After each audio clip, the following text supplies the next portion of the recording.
Thank you. Thank you very much. Thank you very much for this opportunity. Um, I'd like to thank Rotaract Shiros, who's uh, who's been a very good contact between myself and yourselves. We just had an awesome 1 week with the team when they came from Tanzania to Uganda. I think we had a very awesome exchange, and I'm happy to be here. As introduced, my name is Peter Kagwa. I'm a past president of the Rotary Club of Kampala Munyonyo. And as introduced now, I'm the district membership and extension chair. And I hope really I get to be of use to communities both in Uganda and Tanzania. As I communicated to Rotaract Shiros, I have a function today that I'm running. I'm an events manager and I've got an event that I'm running. But for the love of Rotary and Rotaract, and for the lovely lady in Shiros, I could not say no. So I've stepped out quickly to a semi-quiet place so that I can take this call, and then I'll quickly dash back to the event as it's running. I hope I'm a bit clear. Can you hear me? Yes, you are. Okay. So the topic that was given today is quite interesting and very dear to Rotary and Rotaract. Because young people, for us, are the future of Rotary. Now, as you know, there's eventual membership into Rotary. It starts with moving from Interact, moving into Rotaract, and into Rotary. And the early exposure to the values, to all the things that we do, really help build who we are and helps us to become better members. As we look and search for members, you first start from home and you start from the people that have had a bit of exposure to Rotary. And that's what the world over is doing now. As you're aware now, Rotaract is no longer a program of Rotary. It is now one of the forms, one of the styles, one of the types of clubs in Rotary. So the topic today is very relevant because who would not want to have young professionals joining in? As you know, Rotary is a group of leaders in their professional and their business lives. And certainly these young people are the future big people of tomorrow. So it's very important to attract them, and not only attract them, but to retain them. And when you cornered me with the topic young professionals, it is very difficult. So I had to go through and see who are these young professionals. So in Rotary and Rotaract, we accept a whole spectrum of professions, and we respect all the professions. That means that we move away from the traditional professions, which are doctor, lawyer, engineer. And then we open up and say fashion designer. We talk about event managers. We talk about carpenters. We talk about poets. So it's a much wider. A lot of creative arts are joining that space. A lot of intermediate. There are a lot of business professional people in there. So that's the number one point, that we respect all professions when it comes to Rotary, and that means that you could get value in my club. I've got a top comedian in a Ugandan comedian, and he's a professional in his space. He's the chairman of the Comedian Association of Uganda. But a few years ago, people would be laughing and saying, "Oh, who's taking a comedian into Rotary?" So we respect all professions. But now, when they're younger, there are things that you need to look at. Number one, these are people who are quite mobile because they're growing their careers, they are getting a lot of opportunities, they're quite mobile. And that means today they're working in Dar es Salaam, tomorrow they might be in Nairobi, and the other day they're in Mwanza. We need to be accommodative for them to join our clubs. What does that mean now? It means that, with our new style of format for Rotary and Rotaract, we need to have forums that allow them to attend. Do we have online engagements? Can they do make goods and attend another club and maybe not this one? Because when you're very tight with your rules, you're going to lose lose these people because they are mobile. They've got some work schedules that are long hours. They're not like the older people, the Rotarians who might be retired or who might have a whole lot of people at the office space that they're managing their time. Here, these people are quite mobile, and you need to be cognizant of that fact. Okay? Number two is that these people want things now. If you're going to go old school and make plans and say, we will do that, remember the young professionals already in their lives, things are happening now, results are happening now, and they would like to do things now. If you're going to bring a project, present to them, and then you're still planning and thinking about it and sitting around the place, you're going to discourage these people. You need to be cognizant that the things these days are now. We need to be very deliberate. Let's be deliberate in approaching them. We need to be deliberate, for example, in our clubs, to pick a spectrum of these people. For us to be productive Rotarians, we need a nice broadband of professionals. So if you feel like there's a doctor missing, we need to be deliberate to pick these particular people, interest them in what we are doing, and then we're able to fill a gap within our service spectrum to be able to have people, engineers, architects, and lawyers in our clubs. So these are the kind of people we are dealing with. They're also focused on their career. So you need to be very delicate with them. Anything to take them away from their careers, young people, young professionals are going to run away. So you need to manage your time very well.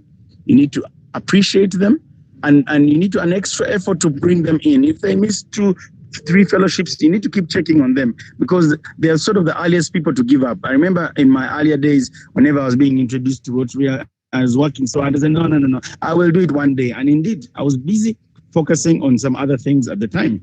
So we need to be careful about them. They are focused people, and we need to stretch out an arm to them. We can't say, you're joining, or you should join, or you joined, and then you should know your obligations. I think we need to work hard when we're working with these young professionals to see that we pull them in. When we go up again, these are upward moving people. And because they're upward moving people, they're inspired by successful people, people that are achievers, people that are doing well because they're already professionals and they would like to grow in that space. So they need to be in the company of fellow professionals, talking the same things, people that inspire them to the next level. If you're going to bring older people or people that are not in their space in terms of chasing goals, you're going to lose these people. So sorry for using a wrong terminology, but if they've got bad company, people that are looking to have a drink around them, they might get demotivated. But even if they get older people that are inspirational, chairmen of some boards, people that will give them good speeches and stuff, they are going to stick around and hold together. Again, when you're dealing with young people, do not forget, they like to have fun. They are outgoing. We can't be very conventional and old school with these people. So all the club engagements that we have need to be geared to young people. Have you got funky fellowships? Have you got breakaways, get-togethers? In Uganda, we do home hospitalities, where people come from one home to... A lot of Rotaractors do that, where people come with a bottle. Don't break you, so I'll carry a bottle, somebody else will carry a bottle, and then we'll have a hospitality at a Rotarian's house. So that is also quite a powerful thing, that you need to hold on to if you're to hold, attract, and maintain these young professionals. Those are a few elements that I picked when I was scoping out who they are. But also, when you talk about community-based clubs, then you're going back to say, what are we talking about? Community-based, it could be institutional-based. I'm not sure how it happens in Tanzania, but you're saying maybe these people work around their institution, or if they graduate, we need to think about how to keep them. But for now, it's an institution-based club, and what we're saying most preferably might be in a residential area. And if it's in a residential area, then we know these are young professionals. How are we going to keep them? One, we need to know the timing. They're working, they're professionals. In Uganda, and I'm sure Rotaract Shiros, so we've got clubs that meet on Sunday evening.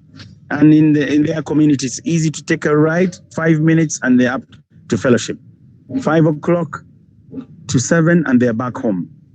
If you do this on a lunchtime on a Tuesday within a community-based organization or club, you're going to have a problem. People are going to be up and on the move, and you might miss these people. So timing is very important. Some other clubs do very well for Friday evenings because they know these guys want to have a drink. They would like to have a party afterwards. So timing is quite important, but it moves from club to club.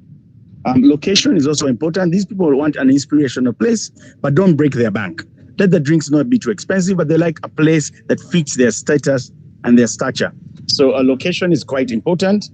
And then number 3 is we need to communicate to them. We can't expect them to walk out. We need to sell out to them. We need to reach out to these people and let them know about what we are doing and where we are and what we are meeting. Young people are also likely to be starting a family or have started a family or live with a family. So the more they get the support from the family, either with a girlfriend or fiance or wife or husband or boyfriend, the other way around is right as well, you're likely to get a buy-in. If they're going to be hanging around doing all these events without their family, it's a problem.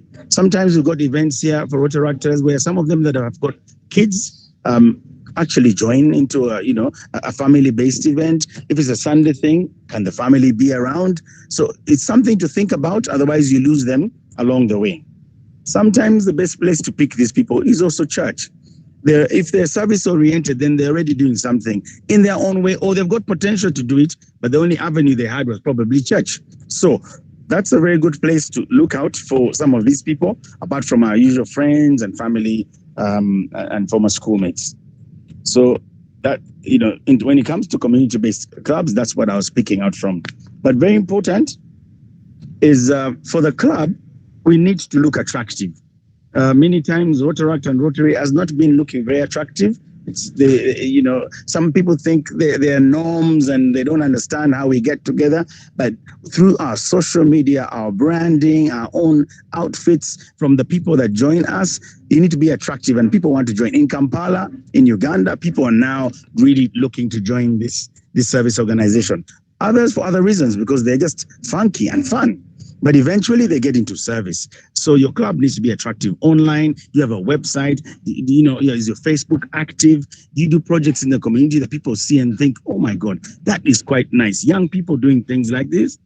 So that's how you attract these young professionals. If you're not attractive, they've got other groups to join, other places to do, or they can do their individual charity and service outreaches. Also, we need to engage them.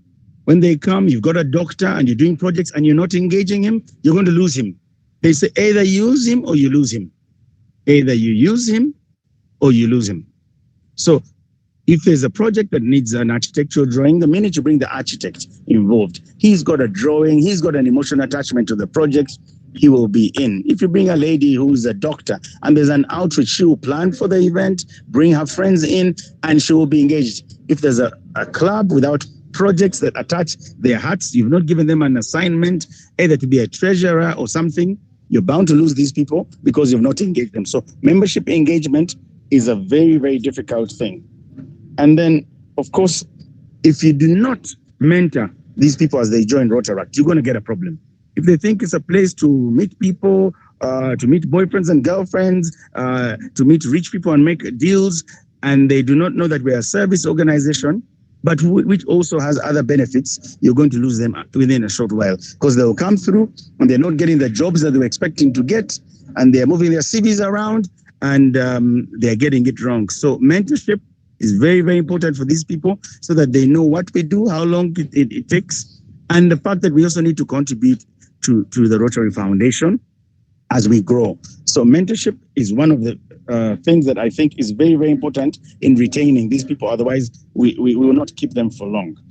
I don't know how much time I have left, but so far, that was really an overview of the things that I needed to share with the team regarding picking out these strong young professionals into our clubs and trying to retain them. Because the rest, I'm sure you've got, you're much better than me in your individual clubs. But from a generic point of view, thinking of young people and in the communities that they stay, this is what I had to present for this evening. I thank you, and thank you very much.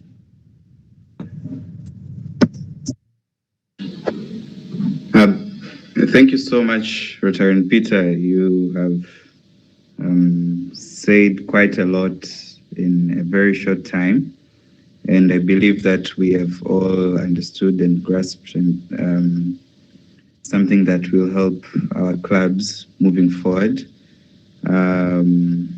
You still actually have more 20 minutes, but we also understand that your time pressed.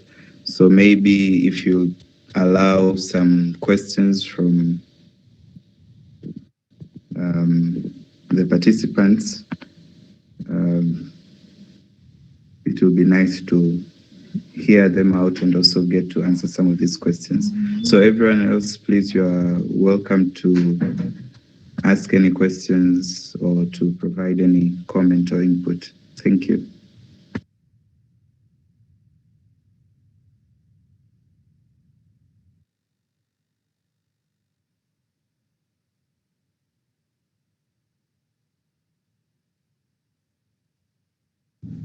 I'm sure there must be some questions out there. If there's anything you'd like to ask about what I've seen in Rotaract in Uganda, there must be something. Evening, Peter. Good evening. Good evening. How are you? I'm doing very well, thank you. How are you doing? I'm good. I just wanted to say thank you for the presentation. Sure, you're most welcome, Rotaract Sharos. Maybe if you're giving me a comment, I would ask you. Have you had a few tips from Uganda to be able to share with the clubs, especially in regards to our topic today?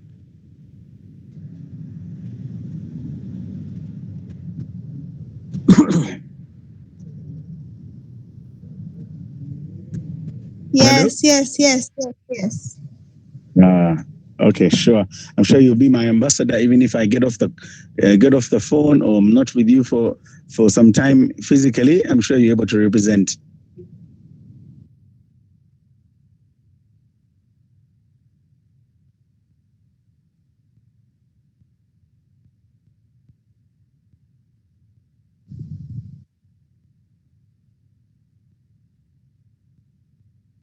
So maybe to kickstart with some questions, I would like to know, you've explained so many things on what should be done in order to make sure we are retaining members, especially young professionals.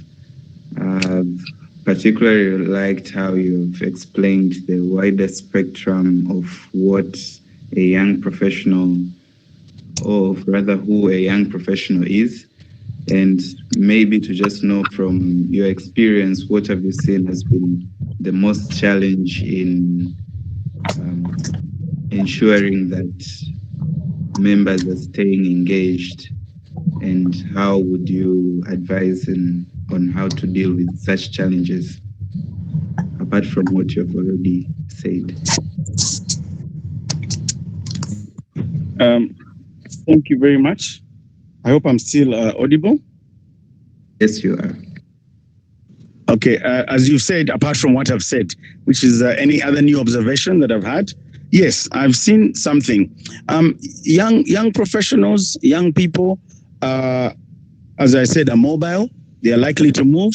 He's likely to buy a house somewhere. He's likely to build a house somewhere. He's likely to move a job somewhere. It's not like an older person who's already built and stays and have family in a zone. So these people are likely to move, but they still have Rotaract and Rotary in their hearts. So one thing that I've learned recently is that we attach these people, we attach them to a project. Because if the guy is in charge of putting together a clinic and he's been there from inception, even if he moves how many kilometers away, he will still keep his heart there because he's part of the project. So by the time you're losing that person because of distance, they're probably only transferring to another club, and we're not losing them as a Rotaractor. So it is important that even if I'm renting a house in the zone, attach me and keep them attached, especially in the universities. people attach them to a project so that after third year or after fifth year or fourth year, when they are moving away, they are still attached and they come back and they inspire the younger people from how they started, and they're able either to hand over or they stay on, and or they even just become an honorary member of the club because of the distance. But they stay bringing contacts, they stay bringing financial support. When they do, they come speaking to speaking and inspiring the clubs. So that's one special thing that I've seen. That if you don't attach them, then he goes and he has nothing to lose, or she goes and has nothing to lose. Thank you.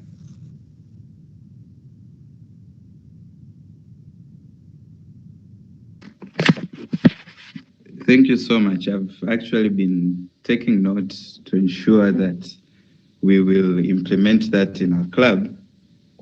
So thank you so much for the useful tip. And I don't know if any of the members have any questions or any other contribution. Simon, Hemelinda, Dale, Eric, Irene, yes?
Okay, maybe I'll go first, and then as people prepare to come. Um, that's a very tough one, to be honest. It's a battle that is sliding out of your control because they are far away, and you've provided a platform for them that they're not embracing, or or just they've got an escape route.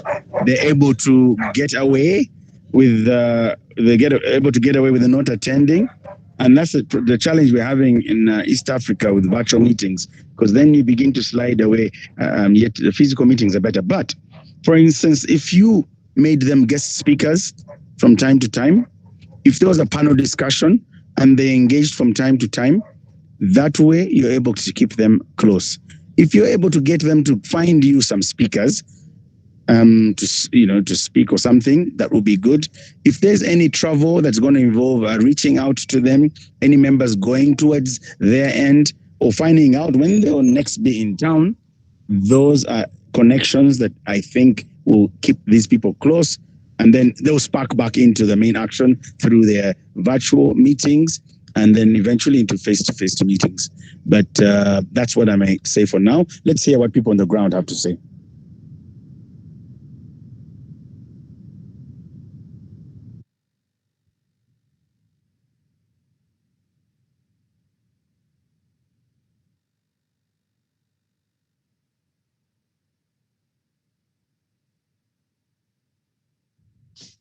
Hi, sorry. I would like to add, I think also, I know members like Omar, who is in South Africa, and Rachel is in our countries. They are like, yes, they are out of town, but if we keep them engaged in club activities, or we assign them to different committees. Maybe they have to oversee, maybe, oh, either to oversee or be part of a certain committee, maybe membership committee or POD committee. So themselves will be more engaged in they'll be engaged in those committees, and they'll be contributing in their own way. Yes, they are like they are far from Dar es Salaam, but they'll be contributing in the club activities, in contributing their ideas um, in club activities, and I think that could help to make sure they are actively engaged in club activity, and maybe they can find even some time to also attend virtual fellowships. Yeah, that's my addition. Hello. Hi everyone.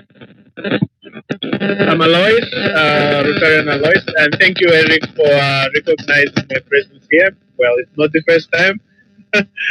In this year, I've attended quite a few virtual trainings here and there. Well, my contribution won't be very far from what others have said, especially I would echo on what Peter said.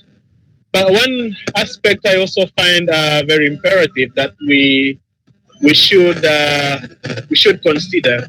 You know, Tanzania is a very big country, yes, and currently most of the Rotaract activities are accumulated mostly in Dar es Salaam, yes. But now, when we have very vibrant leaders up country, when we have very motivated people up country, it's a high time now to make Rotaract Tanzania as Rotaract Tanzania. So one aspect also would be to establish, to try to the level best, to try to establish new clubs, whether they are virtual clubs or they are physical clubs, wherever they are, if they are university based or community based. So at least you see this expansion goes far and beyond Dar es Salaam. Now, for example, if it is in Iringa, there are quite a number of universities there. So once we have 3, 4 clubs in Iringa, people in Iringa will be highly engaged, and people like Rachel now will be an active person in there. Because again, I like mostly, for example, if you ask Alois what does he say about Rotaract? What I say about Rotaract is the fun part of it. You see, I enjoy the fun part of it, the laughing, the having a bottle of wine or cocktail and music, and apart from doing these serious jobs like visiting orphanages and doing these great community projects. But now, when we have these many, maybe not many, but when you have clubs up country where a person like Rachel resides, she will be an active role model and a leader in that aspect. And therefore, she will also create more Rachels around that area, which is what we really want at the end of the day.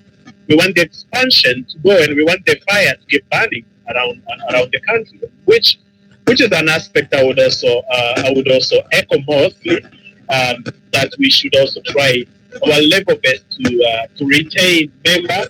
While you retain vibrant members, you create more members, and more members will invite others. And after you have a great Rotaract company. So that will be my contribution. Thank you.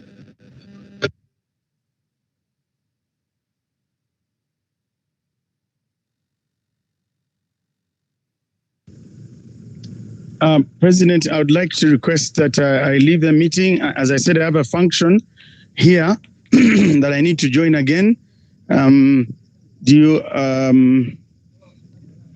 kindly accept my apologies. I don't know if there's any last question that I can answer to, then I can leave the team to carry on with a strong and powerful discussion. Thank you. Thank you so much, Rotaract Peter. We really appreciate taking your time. Before you leave, I would like to invite the club president, Madam Hilda Gaspar, or the club secretary, Madam Del Gracias, to give a vote of thanks.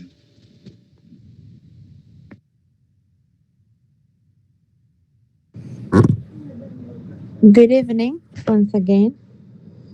Thank you very much, Rotarian Peter, for your time and the insightful hints and discussion on how to attract members, especially young professionals in our community-based clubs. Thank you for all the contributions and all the thoughts and ideas that you've ignited a fire inside us to actually want to find answers and possible solutions in retaining and attracting members in our clubs. Thank you very much for taking time from your very busy schedule to be with us. But then before you go, somebody has a question, so I'll let that question first. Then we can actually give you a final vote of thanks.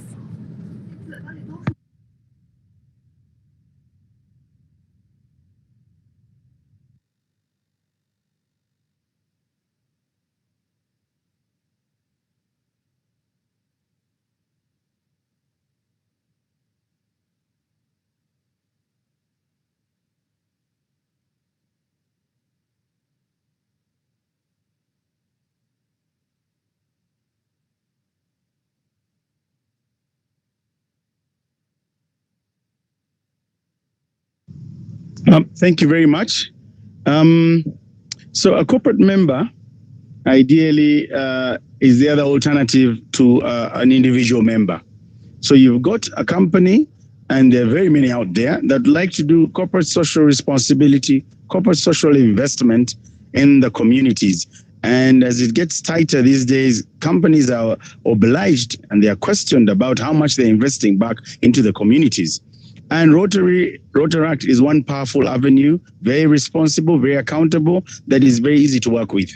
So ideally what the company says is, listen, as a company, what can we do? I may not attend as a managing director, but can our company make a contribution? Usually there's a figure put to corporate membership. Many clubs, I can see Rotary clubs charge maybe $1,000. There are some that give $10,000 to the Rotary Foundation. So they usually put one or two members that keep an eye on the club, that attend fellowship, so that the club has representation. That the company has representation within the club. So those are usually the corporate members. And whenever there's a project, you involve them. If it's a hospital, you say, now we're going out here, I would like you to join. It doesn't hurt when they drop you $200, when they give you a van, or they give you some mineral water to go to the project. So those are your members. They may not be actively involved in everyday meetings, but whenever there's a project, whenever there's something, they pledge to support you. The easier way to get is through your mother club, Rotary clubs, because then some of them actually have companies and they're actually members in those Rotary clubs. And so they're able to support you whenever you go out without them having to be tied down to being members that sit in the clubs every fellowship. Thank you. Thank you very much. I hope your question was answered. I hope so too. Yeah, Eric. Thank you. So, thank you very much, Rotarian Peter. Thank you very much, and we wish you the very best in your function this evening. And on behalf of the president and the club, we would like to invite you any other time so that you can actually speak with us some more and give us more of this wisdom and knowledge. Thank you very much for joining us. Thank you very much, everybody. I'm truly delighted that I was here able to give one or two sense of what I think or what I've seen. I'm willing to support any other clubs. If there's anyone As long as the timing is right, I'm willing. Please, you can share my number and my contacts so that together we grow this thing that we all love. Thank you and God bless you. Bye bye. Goodbye. Good evening.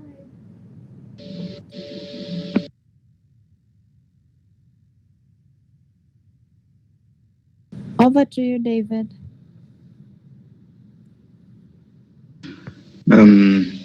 Thank you so much, Rotaract Del Gratis, Club Secretary.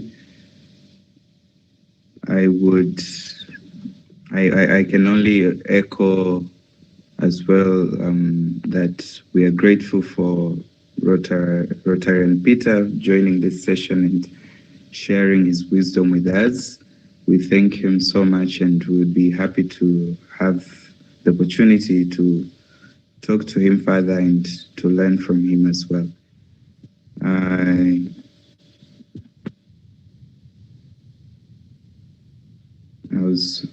I would also like to ask you, Club Secretary, to recognize all the members, clubs, and Rotarians that have joined this session. So please, over to you once again. Thank you. Okay, thank you, Membership Chair. I would like to recognize the presence of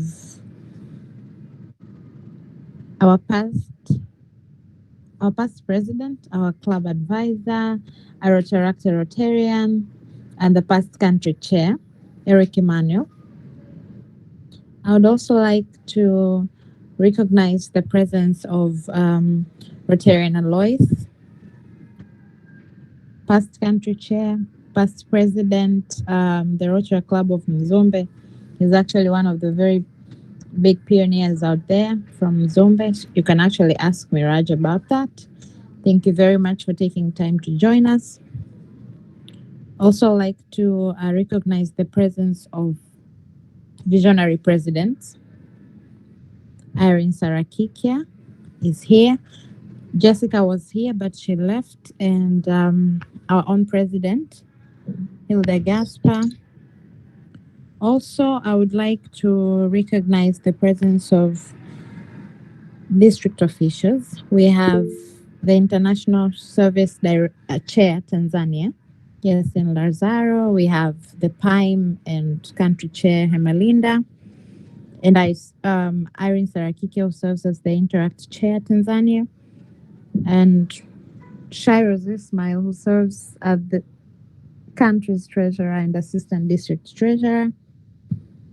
And I serve as the TRF director. So thank you very much for joining us this evening.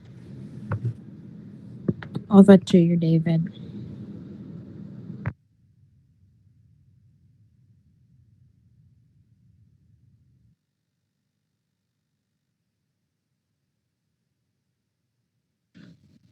Thank you so much, Club Secretary. I would like to thank everybody that has joined today's session. If no one else has something to add or comment on, I would like to invite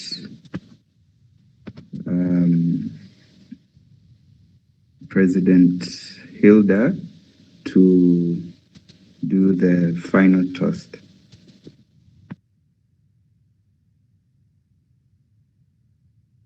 Thank you. Thanks to everyone for joining and be with us this evening. May we raise our glasses or put the hand as our heart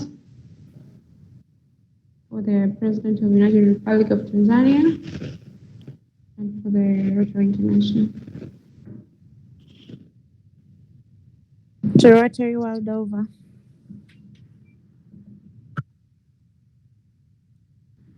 To Rotary International.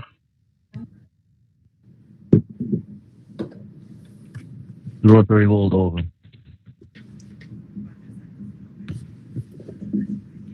All right, people, good night.